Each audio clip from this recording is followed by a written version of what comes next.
من القصص الجميلة التي تتكلم على حكم القوي على الضعيف، وأيضا الدكتاتورية من جانب، وما أريكم إلا ما أرى، التسلط على الآخرين وفرض الرأي، وإنك يا معي يا إنك ضدي. يقولون خرج مرة من المرات أسد وذئب وثعلب من أجل الصيد، فصادوا حمارا وغزالا وأرنبا.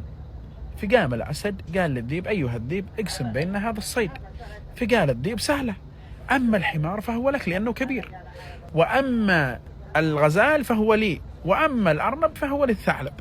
فما كان من الأسد إلا أن بطش بالذئب بطشة قوية حتى ضربه ضربة على رأسه، فطار رأس ذلك الذئب على الجسد فمات. فنظر الأسد إلى الثعلب وقال: اقسم بيننا هذا الصيد.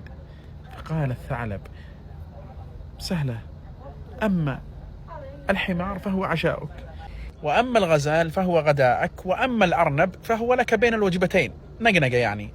فنظر إليه الأسد وقال: من أين تعلمت هذه القسمة العادلة؟ فقال الثعلب: تعلمتها من رأس الذئب الذي طار عن جسدي.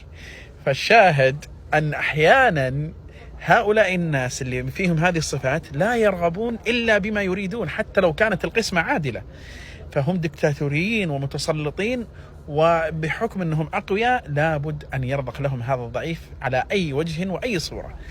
فلا تكن دكتاتوريا مثل الأسد.